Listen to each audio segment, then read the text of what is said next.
अब हम आपको जो बताएंगे वो चीज़ आपको अप्लाई करना है। क्वेश्चन में क्या लिखा है, वह सबसे छोटी प्राकृत संख्या कौन सी है जिसे 1225 में जोड़े जाने पर प्राप्त परिणामी संख्या को 12, 18, 21 और 28 में से प्रत्येक से विभाजित करने पर शेषफल 3 आए। ठीक है ना। चलिए, तो एक बात बताइए, अगर हम इनमें चेक करें कि क्या जोड़ा जाना चाहिए, तो पहले तो हमें ये चेक करना है क्या ये 1225 है, जो 1225 है इसमें क्या जोड़ा जाना चाहिए। मान लेते हैं ये जो संख्या है वो x से जोड़ी जानी चाहिए, तब जो संख्या होगी वो इसमें से, देखो इसमें से हमारा शेषफल 3 बचना चाहिए हर स्थिति में। तो एक काम करेंगे, अगर इसमें 3 शेषफल बच जाता है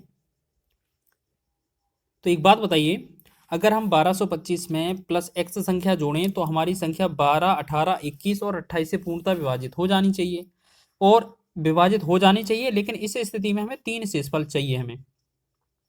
अगर इसमें से हम 3 पहले ही घटा दें, अगर इन चारों संख्याओं में से 3 पहले ही घटा दें तो क्या हमारे पास शेषफल बिल्कुल बचेगा? नहीं बचेगा ना। मान लेते शेषफल बचेगा ही नहीं। तो अगर हम पहले वाली संख्या जोड़ेंगे तो पहली कितना 38 जोड़ी जानी चाहिए। ठीक, अगर दूसरी संख्या देखी जाएगी तो 38 में से 3 हटाएंगे तो ये हमारा 35 बचेगा, और इसमें से अगर हम 35 में 3 घटाएंगे तो ये 32 बचेगा, और 43 में से 3 घटाएंगे तो ये कितना बचेगा हमारा 40। ठीक है। अब एक बात बताइए, पहले तो ऊपर वाली संख्या को चेक करें हम। ठीक है, पहले तो ऊपर वाली संख्या को चेक करें, इनमें से कौन सा विकल्प आ रहा है। तो एक काम करते हैं, इनमें से 32, 35, 40, 38 दिया ना, तो सबसे पहले छोटी संख्या चेक करके रख लेते हैं। ठीक है, सबसे पहले छोटी संख्या। देखो अब यहाँ पर क्या है, हमें शॉर्ट ट्रिक करना है बस। देखो वैसे तो और भी कम समय में लगा सकते हैं, तो हम सबसे पहले आपको बताएं, देखो बाकी हम तरीका और बता देंगे आपको। ये जो 12, 18, 21 और 28 लिखा है ना, इनमें सबसे पहले हम 18 को देखें। 18 का मतलब क्या होता है, जो 18 से विभाजित है वो 2 और 9 से पूर्णतः विभाजित हो जाएगी। तो हम सिर्फ 9 की बात कर रहे हैं, सिर्फ 9 की। ठीक है, अगर हम बात करेंगे सिर्फ 9 संख्या की, तो आप एक काम करें, 9 का विभाज्यता का रूल कहता है कि सभी अंकों को जोड़ दिया जाए और 9 से भाग चला जाता है तो पूरी संख्या 9 से विभाजित हो जाती है। तो हम एक काम करेंगे, इस वाली संख्या को पूरा विभाजित करेंगे। ठीक है, इनमें क्रमशः देखो हमने देखा यहाँ पर 9 से 1, 2, 3 हो जाएगा, 3, 2, 5, 5, 5, 10, यहाँ पर 10 आया। प्लस में आप देखो पहला वाला विकल्प जोड़ेंगे तो 8, 3, 11, ये 11 जोड़ देंगे, 11, 10 कितना होगा 21। तो 21 तो 9 से विभाजित होता नहीं है, तो पहला ऑप्शन गलत है। दूसरा है 35, 10 में आपका 35 का मतलब है 3 और 5 कितना होगा 8, 8 जोड़ेंगे 10 और 18, तो 18 विभाजित हो जाता है। तो देखो ये वाला सत्य हो सकता है, अभी और भी विकल्प चेक करना है। 3 और 2 5, 10 में अगर आप 5 चेक करेंगे तो ये 15 बनेगा, 15 9 से विभाजित नहीं होता है, तो ये वाला गलत हो जाएगा। उसके बाद 10 में अगर आप 40 का मतलब 4 ऐड करेंगे 14 हो जाएगा, तो 14 भी आपका विभाजित नहीं होगा। तो इसका मतलब क्या है, पहली जो बी विकल्प है यही हमारा आंसर हो जाएगा। ठीक है ना। तो एक काम करें, ये तो आपका आंसर हो गया। ठीक है, आपका बी ऑप्शन। लेकिन आपको शॉर्ट ट्रिक में करना है, तो इससे भी कम समय में आपको सॉल्व नहीं करना है कि आप इनका सीधा एलसीएम करेंगे या इस तरीके से कम अधिक, इसमें नहीं करना है। आप देखो सीधा याद रखें, सबसे पहले आपको क्वेश्चन में आपको 9 देखना है।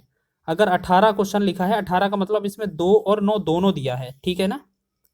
इसे और भी कम समय में करेंगे, लेकिन हम आपको स्पेशली 9 का रूल बताते हैं, विभाज्यता का रूल, कि 9 का रूल कहता है कि पूरे संख्याओं का जोड़ लिया जाए और 9 से विभाजित किया जाए तो संख्या पूरी, अगर विभाजित हो जाती है तो वो संख्या पूरी विभाजित हो जाएगी। ठीक है, तो हमने देखा 1, 2, 2, 5 ये संख्या, और प्लस में एक्स संख्या है वो हमें विभाजित करनी है। तो हमने देखा 1 और 2 3, 3, 2, 5, 5, 10, ये 10 हो गया। 10 में सीधा 41 चेक करें, 41 का मतलब 4 और 1 जोड़ेंगे, 4 और 1 का मतलब 5 जोड़ दिया हमने, 5 जोड़ दिया मतलब 10 में प्लस 5 ये 15 हो गया। ठीक है, 15 हो गया। ठीक है, दूसरा देखें 38, मतलब 10 में अगर कितना जोड़ना है 8, 3, 11 जोड़ना है, तो ये कितना हो गया 21। तीसरा करेंगे, 10 में आपको कितना जोड़ना है 3 और 5 8, तो ये 18 हो जाएगा। और चौथा आपको कितना करना है 43, तो 10 में आपको 4 और 3 7 जोड़ना है, तो ये कितना होगा 17। अब एक काम करिए, 9 का विभाज्य करना है हमें, 9 से भाग देना है और हर स्थिति में आपका कितना बचना चाहिए, 3 शेष, 3 शेष बचना चाहिए ना। अगर 9 से इसमें भाग करते हैं 15 में तो 9 एकम 9 और 6 शेष बचता है, तो यानी कि पहला विकल्प गलत है। 9 से भाग करते हैं दूसरे वाले में, 9 दूना 18, 3 शेष बचता है, तो ये वाला सत्य है, तो ये वाला सत्य हो गया। तीसरे वाले में देखेंगे 9 से भाग करते हैं 18 पूरा कट जाता है, तो इसमें तो विकल्प शेष ही नहीं बच रहा है। चौथा विकल्प है 17, 17 में 9 से भाग करते हैं तो 8 बचता है, तो ये गलत है। इसका मतलब हमारा 38 होना चाहिए। बस इसी भाग से आपको क्वेश्चन करना है, कैलकुलेशन पर नहीं जाना है। अगला क्वेश्चन देखें, देखो 4 अंकों वाली वह बड़ी से बड़ी संख्या ज्ञात कीजिए जिसे 7, 11 और 13 से विभाजित करने पर प्रत्येक स्थिति में शेषफल 4 प्राप्त होगा। ठीक है, देखो शेषफल 4 प्राप्त होना चाहिए। तो अब एक बात बताइए, विभाज्यता का रूल बताइए। आप या तो इसमें करें कि इसी से पूरा भाग कर लें, मतलब या तो इसका पूरा एलसीएम कर लें और उसमें 4 जोड़ दें तो आंसर हो जाएगा। ठीक है, इसका मतलब क्या है कि 7 का, 11 का और 13 का गुणा करेंगे और इसमें +4 कर देंगे, हमारा आंसर हो जाएगा। यही बोला गया ना, आंसर तो यही होना है। लेकिन हम एक काम करेंगे, एक तरीका ये है कि इनका गुणा कर दें, आंसर हो जाएगा। ठीक है, और दूसरा तरीका क्या है, शेषफल 4 अगर प्राप्त लग रहा है तो इन चारों संख्याओं में 4 4 कम कर दीजिए, तो इसमें क्या हो जाएगा, ये 4 हो जाएगा तो ये 95 बनेगा। देखो ये कितना हटकर 9 9 9 5 बनेगा, इसे हटाएंगे तो 9 0 0 5 बनेगा। ठीक, इसे हटाएंगे 5 तो 4 हटाएंगे ना, 9 0 0 9 बनेगा। ठीक है, और इसे अगर 4 हटाएंगे तो 1 0 0 1 बनेगा। ठीक है, अब एक काम करते हैं, इसमें भाग करके देख लेते हैं, 13 से भाग कर लें या 7 से, 7 से भाग कर लेंगे या 13 से। ठीक है, तो 13 से भाग करें। अच्छा चलो इसमें चेक करते हैं सभी विकल्प। 13 7 91, फिर 8 बचा, 8 फिर 9 कितना होगा, सबसे पहले बड़ी बोला है ना, तो इन चारों विकल्पों में सबसे बड़ी देखें तो पहला ही विकल्प चेक करेंगे हम सबसे पहले। तो 13 7 91, 8 बचा 89 होगा, 13 छिंग 78, 11 हो जाएगा। देखो एक काम करें, और किसी संख्या से कर लें, बाकी इसमें तो दिक्कत आएगा, तो 13 से नहीं, सबसे पहले छोटी संख्या से भाग करके देखें।